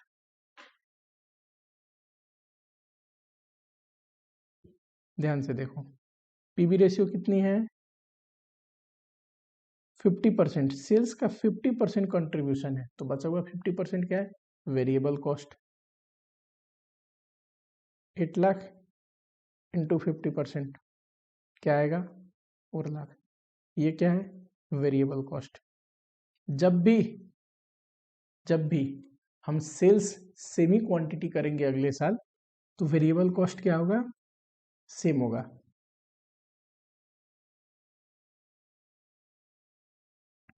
Correct, variable cost same होगा। यहाँ पे देखिए पीबी रेशियो दे रखा है 37.5%, तो वेरिएबल कॉस्ट रेशियो कितना आएगा? सेल्स का अगर 37.5% पीबी रेशियो है, कंट्रीब्यूशन है, तो वेरिएबल कॉस्ट कितना? 62.5%। तो सेल्स कैसे आएगा? देखो, ये वेरिएबल कॉस्ट है और ये उसका परसेंटेज। अगर 4 लाख 62.5% है तो 100% कितना?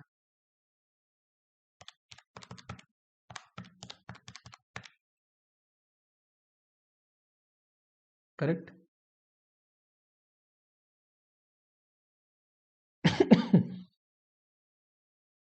आ गया सेल्स। और क्या पूछा है? Fix cost BP. Fix cost निकालना हो तो ध्यान से देखो, यहाँ पे देखो दे रखा है क्या? ये पीवी रेशियो कितना? 37.5%। कितना है? 37.5%। और पीवी रेशियो कहता क्या है? इस सेल्स का कितना परसेंट कंट्रीब्यूशन है। करेक्ट। आओ जरा फटाफट से, एक और चीज है, मार्जिन ऑफ सेफ्टी सेल इतना है, यानी कि सेल्स का अगर 21.875 मार्जिन ऑफ सेफ्टी है, तो पता है ब्रेक इवन सेल्स कितना होगा? टोटल 100% सेल होता है, जिसका 21.875 अगर मार्जिन ऑफ सेफ्टी है, तो ब्रेक इवन सेल होगा 78.125। ये भी पूछा है ना? तीसरे में पूछा है ब्रेक इवन सेल।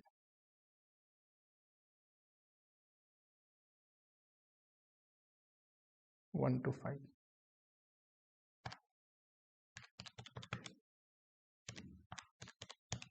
तो ये तो आया 5 lakh. Correct. Break even sale कितना आएगा? 5 लाख। अब फिक्स कॉस्ट कैसे निकलता है? हमें पता है, ब्रेक इवन पता है एंड पीबी रेशियो पता है, फिक्स कॉस्ट निकल जाएगा। फिक्स कॉस्ट क्या है? ब्रेक इवन पॉइंट का जो कंट्रीब्यूशन है ना, वो फिक्स कॉस्ट के बराबर होता है। लिखोगे BEP into PB ratio, 5 lakh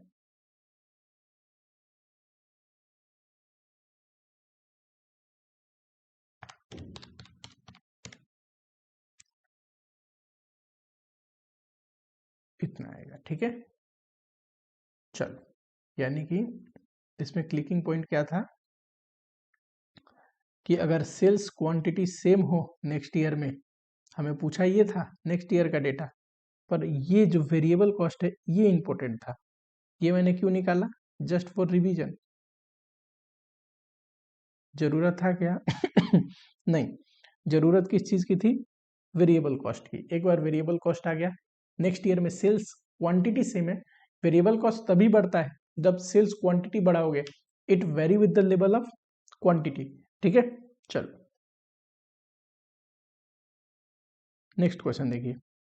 variable cost दिया है, फिक्स कॉस्ट दिया है, प्रॉफिट दिया है, सेल दिया है। कह रहा है सेल्स 1 लाख है, वेरिएबल कॉस्ट कितना है 60,000, दिया गया कंट्रीब्यूशन 40,000, फिक्स कॉस्ट घटाइए तो आ जाएगा प्रॉफिट। मैं क्या कर रहा हूं कि जो दे रखा है ना उसी को अपने फॉर्मेट में निकाल लिया है, जो हम वर्किंग नोट करते हैं। पूछा क्या है, break even point, PB ratio, margin of safety. PB ratio बताइए, contribution divide by sales into 100। ये रहा कंट्रीब्यूशन, 1 लाख सेल्स है, 40%। ब्रेक इवन पॉइंट हमें पता है, फिक्स कॉस्ट पता हो और पीबी रेशियो पता हो तो कर सकते हैं।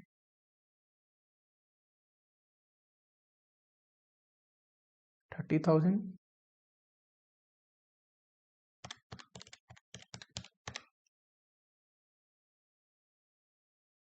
ये यूनिट में है क्या, नहीं रुपीज में, क्यों, पीबी रेशियो से डिवाइड किया था। मार्जिन ऑफ सेफ्टी बताओ अगर कोई बोले क्वेश्चन में कि टोटल सेल 1 लाख है जिसमें से ब्रेक इवन सेल है 75,000, तो मार्जिन ऑफ सेफ्टी 25,000। हमें पता है टोटल सेल्स अगर 1 लाख है जिसमें से ब्रेक इवन वाला है 75,000, तो जो बैलेंस बच गया इसी को तो बोलते हैं मार्जिन ऑफ सेफ्टी। कैसे निकलेगा, margin of safety sales minus BEP.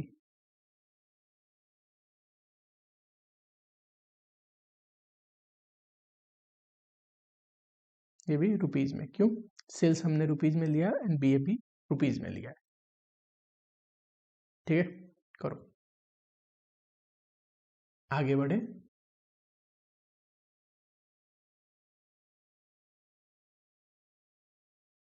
आओ जरा ये क्वेश्चन देखो, prepare profit graph for product A B C. Graph जितने हैं ना ये आएंगे नहीं आपके एग्जाम में, आपको ग्राफ नहीं बनाना, आपको सिर्फ कैलकुलेशन पार्ट आएगा। ठीक, ध्यान से देखोगे इसमें भी पूछा था, draw a break even chart showing contribution and profit. ठीक है, ये ऑलरेडी हमने कर रखा है, अगर एक चार्ट बनाना होता कैसे करते,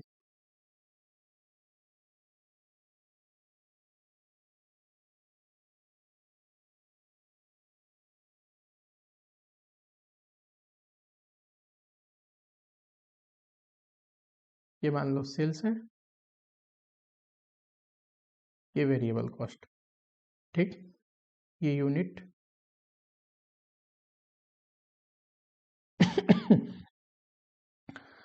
देखो वेरिएबल अगर कुछ भी यूनिट नहीं होगा तो सेल प्राइस क्या होगा, जीरो, वेरिएबल कॉस्ट भी जीरो, बनाने में कोई खर्चा थोड़ी नहीं लगेगा। लेकिन फिक्स कॉस्ट होता है तो फिक्स कॉस्ट का ग्राफ हमेशा थोड़ा ऊपर से शुरू होता है, तो इसीलिए टोटल कॉस्ट जो होगा ना वेरिएबल प्लस फिक्स वो हमेशा ऊपर से शुरू होगा। वेरिएबल कॉस्ट से ज्यादा ही होता है टोटल कॉस्ट, क्यों, बीच में एक फिक्स कॉस्ट भी तो है। तो ये हो गया टोटल कॉस्ट, ये वेरिएबल कॉस्ट, ये हो गया सेल्स। ये जो एरिया है ना सेल्स और वेरिएबल कॉस्ट का डिफरेंस, पता है इसको क्या बोलते हैं, सेल्स और वेरिएबल कॉस्ट का जो difference, contribution.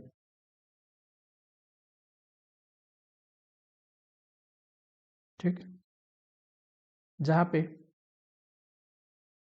Total cost and sales बराबर हो उस लेवल को पता है क्या बोलते हैं, उस लेवल को बोलेंगे ब्रेक इवन पॉइंट।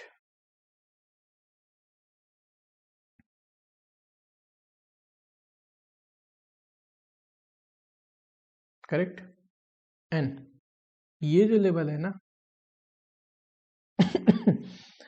सेल्स और टोटल कॉस्ट का जो ये टोटल कॉस्ट और सेल्स का जो डिफरेंस, इसको बोलते हैं प्रॉफिट। करेक्ट। कंट्रीब्यूशन पूछा नहीं था, हमने पूछा था प्रॉफिट बताइए और बीपी बताइए, तो सिर्फ प्रॉफिट और बीपी बता सकते थे, लेकिन कंट्रीब्यूशन मैंने आपको एग्जाम्पल के रूप में बता दिया। ये जो एंगल बन रहा है ना सेल्स और कॉस्ट के बीच में, ध्यान से देखना आप जरा, ये जो एंगल है ना सेल्स और कॉस्ट के बीच में, प्रॉफिट वाली एंगल, ये एंगल, इसको बोलते हैं एंगल ऑफ इंसिडेंस। यानी कि जो प्रॉफिट और कॉस्ट का लाइन इंटरसेप्ट होता है और उसके बीच में जो एंगल बनता है उसको बोलते हैं एंगल ऑफ इंसिडेंस। ठीक है, चलो पूछा गया है फाइंड ब्रेक इवन पॉइंट। देखिए 3 प्रोडक्ट है, तीनों का सेल्स दिया है, वेरिएबल कॉस्ट दिया है, टोटल भी करके दिया है, एंड फिक्स कॉस्ट ना इंडिविजुअल नहीं दिया है। ठीक फिक्स कॉस्ट क्या दिया है, in totality, total fix cost तीनों का जोड़ के कितना है ये दिया है। ठीक, तो बीपी पूछा है, अब इसको क्या बोलते हैं, कंबाइंड या कंपोजिट बीपी, जहां फिक्स कॉस्ट इंडिविजुअल प्रोडक्ट का ना हो। लेकिन इन्होंने कंबाइंड बीपी तो निकाल दिया, तीनों में बांटा नहीं, हम बांट के भी दिखाएंगे। चलो कौन सा क्वेश्चन है, क्वेश्चन नंबर 5। हमें पता है कंबाइंड बीपी का फॉर्मूला है टोटल फिक्स कॉस्ट, हमारे केस में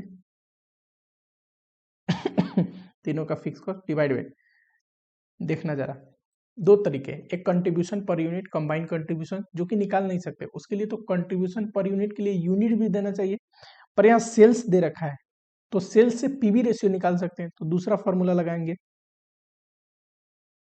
combined PV ratio. Combined fix cost कितना है 5000,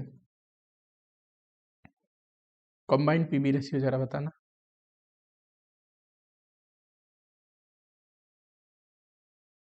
कंबाइंड पीवी रेशियो अगर निकालना हो तो इसका फॉर्मूला है टोटल कंट्रीब्यूशन ले लो, टोटल सेल्स ले लो, यही लिखाया था, तीनों का कंट्रीब्यूशन बताओ, तीनों का कंट्रीब्यूशन ये आ रहा है, इनका डिफरेंस, सेल्स में से वेरिएबल कॉस्ट घटाएंगे, आ जाएगा कंट्रीब्यूशन 7500। टोटल सेल्स बताइए, तीनों का सेल्स कितना है 18750, कितना आएगा पीवी रेशियो,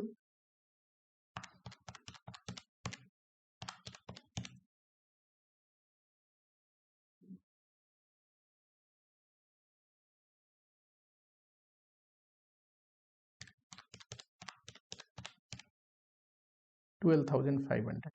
ये तो टोटल है, कंबाइंड है, ए बी सी तीनों का जोड़ के, अगर तीनों का इंडिविजुअल बीपी निकालना हो तो मैंने क्या बताया था आपको, याद करो, अगर बीपी से डिवाइड करते हैं एंड रुपीज में आता है और बांटने इंडिविजुअल में उस बीपी को, तो सेल्स वैल्यू के बेसिस पे बांटेंगे। ये ए, ये बी, ये सी, एक हिस्से में कितना आएगा, ये टोटल बीपी है divide by total sales into A का सेल्स, सेल्स रेशियो में बांटना है,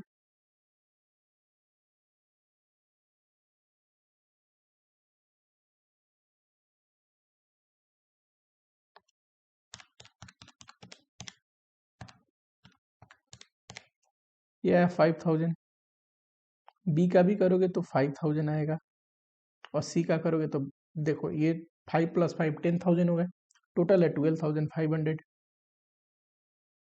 तो ये सी के लिए आएगा। ठीक, अगर क्वेश्चन में बोले, हो सकता है एग्जाम में क्वेश्चन सेम पूछे, तो ये बोले कि इंडिविजुअल भी बताइए एबीसी का कितना आएगा, तब ऐसे करना है, ठीक है, चलो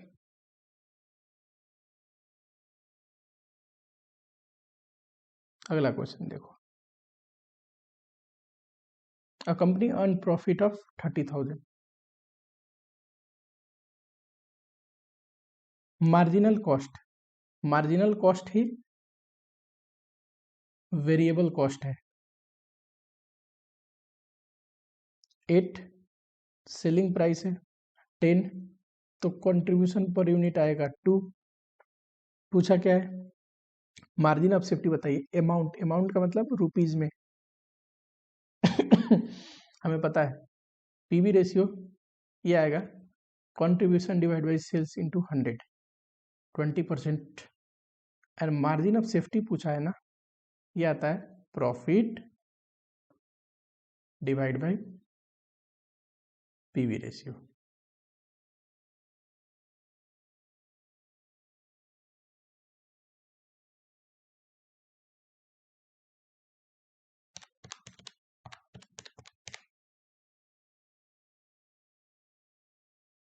ठीक है, चलो कहता है a company maintain margin of safety this much with 37.5। Margin of safety है इतना, किसका, परसेंटेज ऑफ सेल्स का टोटल 37.5%। पीबी रेशियो दिया है contribution overall contribution to sales ratio 40%। Fix cost दिया है 5 लाख,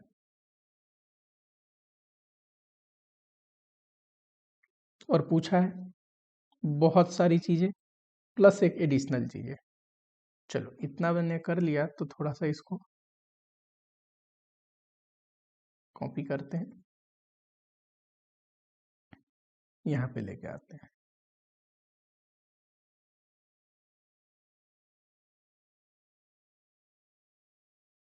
देखो फिक्स कॉस्ट पता हो एंड पीबी रेशियो पता हो तो बीपी निकल जाएगा। ठीक, बीपी का फॉर्मूला है ना fix cost divide by PB ratio.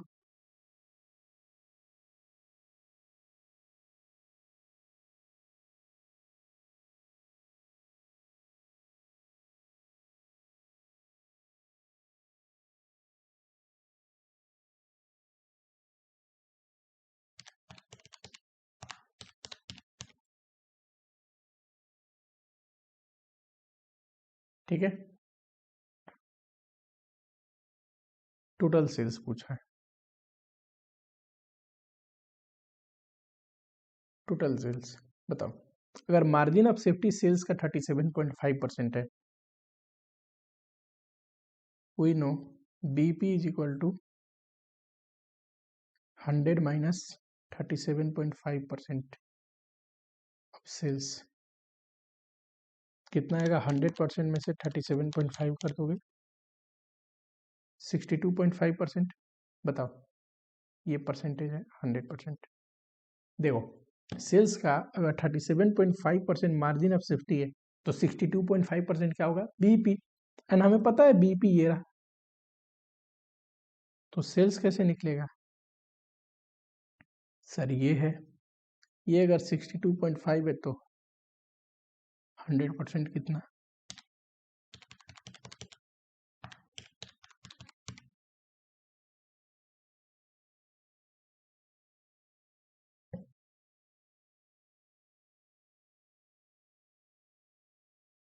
Total variable cost पूछा है। देखिए जरा पीबी रेशियो कितना है 40%, सेल्स का 40% वेरिएबल है, तो वेरिएबल कॉस्ट रेशियो कितना होगा 60%। देयरफॉर वेरिएबल कॉस्ट कितना आएगा सर, 20 लाख सेल्स है, इसका 60%। ये रहा वेरिएबल कॉस्ट। और क्या पूछा है, और पूछा है करेंट प्रॉफिट बताइए।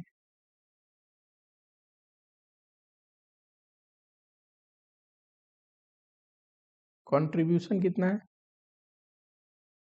बीपी आया था इतना,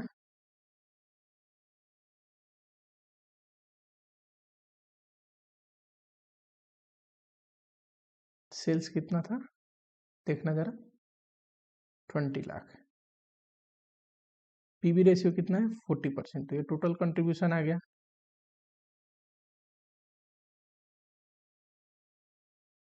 एट्टी लाख हो गया, ये 8 लाख कर दो।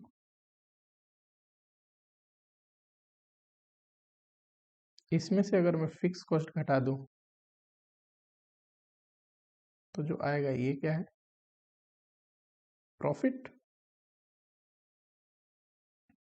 अगला कह रहा है न्यू मार्जिन ऑफ सेफ्टी बताइए if sales volume increase by 7.5%।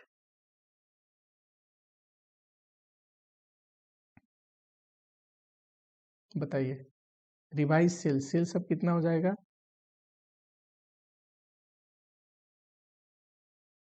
20 lakh plus 7.5% of 20 lakh.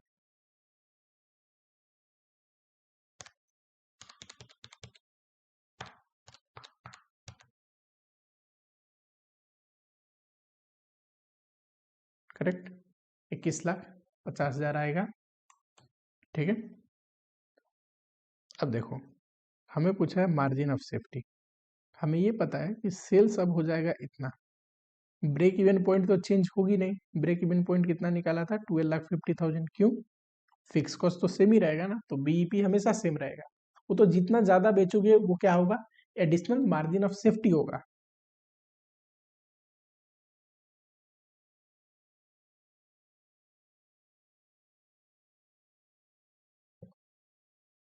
चलिए, पूछा है by noting P will increase, P will decrease and P will not change as the case may be, state flowing independent solution will effect P. कह रहा है बताइए अलग अलग cases में कि पीबी रेशियो जो है, पीबी रेशियो जो है वो बढ़ेगा या फिर गिरेगा या फिर कोई भी फर्क नहीं पड़ेगा पीबी रेशियो पे। अब जरा ध्यान से सुनना, पीबी रेशियो होता है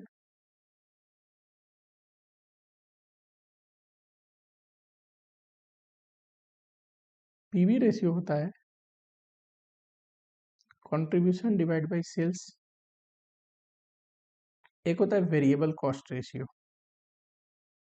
variable cost divide by sales. हमें पता है सेल्स में से वेरिएबल कॉस्ट जब घटते हैं ना तो कंट्रीब्यूशन आता है।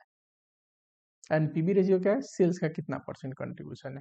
ये तब चेंज होगा जब जो कंट्रीब्यूशन है वो इंक्रीज होगी। लेकिन अलग अलग सिचुएशन देखना, an increase in physical sales volume, अगर आप सेल्स बढ़ाओगे करेक्ट, तो वेरिएबल कॉस्ट भी तो बढ़ेगा उसी रेशियो में, तो कंट्रीब्यूशन भी सेम ही रेशियो में बढ़ेगा, तो पीबी रेशियो भी सेम आएगा। पीबी रेशियो कभी भी सेल्स इंक्रीज या डिक्रीज से चेंज नहीं होता, सेल्स के वॉल्यूम से, प्राइस से होता है। क्योंकि सेल्स बढ़ाओगे अगर वॉल्यूम में तो वेरिएबल कॉस्ट भी बढ़ेगा और वहां पे पीबी रेशियो रहेगा same. An increase in fix cost, PB ratio को फिक्स कॉस्ट से क्या लेना देना, पीबी रेशियो तो कंट्रीब्यूशन डिवाइड बाय सेल्स है, फिक्स कॉस्ट तो उसके बाद आता है, कोई भी इंपैक्ट नहीं करेगा। डिक्रीज इन वेरिएबल कॉस्ट, हाँ जी अगर वेरिएबल कॉस्ट घटता है, ध्यान से सुनना, पीबी रेशियो का एक फॉर्मूला पर यूनिट में, ध्यान से सुनना, contribution per unit divide by sale price है। वेरिएबल कॉस्ट अगर घटेगा तो कंट्रीब्यूशन बढ़ेगा, पर यूनिट कंट्रीब्यूशन तो बढ़ेगा, और पर यूनिट कंट्रीब्यूशन बढ़ेगा तो पीबी रेशियो इंक्रीज होगा। डिक्रीज इन कंट्रीब्यूशन मार्जिन, अगर कंट्रीब्यूशन पर यूनिट घटता है तो पीबी रेशियो घटेगा। Increase in selling price per unit अगर सेलिंग प्राइस बढ़ता है, ठीक, सेलिंग प्राइस बढ़ता है तो क्या होगा पीबी रेशियो, ध्यान से बोलो, सेलिंग प्राइस अगर बढ़े तो पीबी रेशियो क्या होना चाहिए। वेरिएबल कॉस्ट को हमेशा ध्यान रखो, जब भी पीबी रेशियो से रिलेटेड डिसीजन लेना हो तो कोई भी डिसीजन वेरिएबल कॉस्ट को कैसे इंपैक्ट करता है ये जरूर ध्यान रखना है आपको। बताओ फटाफट से। अब देखो अगर सेल प्राइस बढ़ता है करेक्ट, अब वेरिएबल कॉस्ट तो सेम ही रहेगा, बनाने का खर्चा तो उतना ही लगेगा ना, कितना भी महंगा बेचिए, तो कंट्रीब्यूशन पर यूनिट क्या होगा, इंक्रीज होगा। सेल प्राइस बढ़ने से अगर वेरिएबल कॉस्ट फिक्स रहे तो कंट्रीब्यूशन बढ़ता है, तो पीबी रेशियो भी बढ़ेगा। डिक्रीज इन फिक्स कॉस्ट को पीबी रेशियो से कोई लेना देना नहीं। 10% इंक्रीज इन सेलिंग प्राइस, इससे पीबी रेशियो बढ़ेगी। एंड वेरिएबल कॉस्ट, देखो ये क्या है, 10% increase in selling price and variable cost. अगर सेलिंग प्राइस और वेरिएबल कॉस्ट दोनों में चेंज आता है तो इससे बढ़ेगा, इससे घटेगा और बैलेंस होगा कुछ नहीं, पीबी रेशियो पे कोई भी इंपैक्ट नहीं पड़ेगा। 10% इंक्रीज इन सेलिंग प्राइस, इससे पीबी रेशियो बढ़ता है। 10% decrease in sales volume, quantity की वजह से पीबी रेशियो पे कोई फर्क नहीं पड़ेगा, क्योंकि क्वांटिटी में चेंज आएगा तो वेरिएबल कॉस्ट में भी चेंज आएगा, तो पीबी रेशियो क्या होगा, increase. 50% increase in variable cost, इससे पीबी रेशियो घटेगा। And 50% decrease in fix cost, इससे पीबी रेशियो पे कोई फर्क नहीं पड़ेगा, तो ओवरऑल पीबी रेशियो घटेगा। Increase in angle of incidence, बताइए एंगल ऑफ इंसिडेंस क्या है, टोटल कॉस्ट और टोटल सेल्स के बीच में जो आता है ना एंगल बनता है, उसको बोलते हैं एंगल ऑफ इंसिडेंस। अगर ये बढ़ गया, मान लो ये 42 डिग्री है एंगल ऑफ इंसिडेंट, बढ़ के ऐसा हो गया, अब हो गया 58 डिग्री, बढ़ गया, तो देखिए जरा, अगर एंगल ऑफ इंसिडेंस बढ़ता है, लिखेंगे एंगल ऑफ इंसिडेंस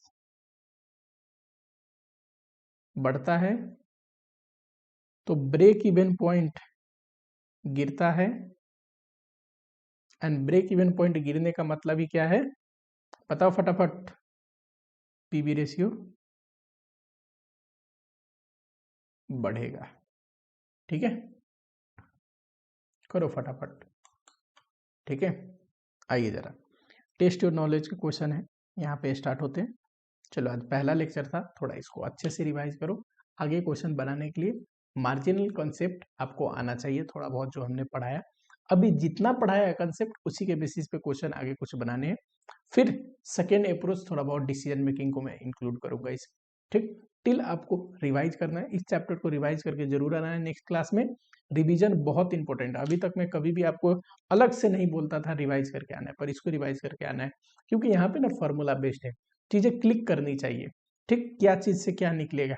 जैसे रेशियो चैप्टर होते हैं ना फॉर्मूला बेस्ड, ये भी मैक्सिमम जो फर्स्ट पोर्शन है जो अभी हम पढ़ रहे हैं ये फॉर्मूला बेस्ड है, और इसके लिए थोड़ा बहुत रिवीजन जरूरी है। ठीक, मिलता हूँ आप लोगों से नेक्स्ट लेक्चर में। टिल आप लोगों को जो भी आपको लगा, जैसा भी लेक्चर लगा, आपको कमेंट बॉक्स में लिखना है, एक लाइक कर देना। मिलता हूँ आप लोगों से नेक्स्ट लेक्चर में।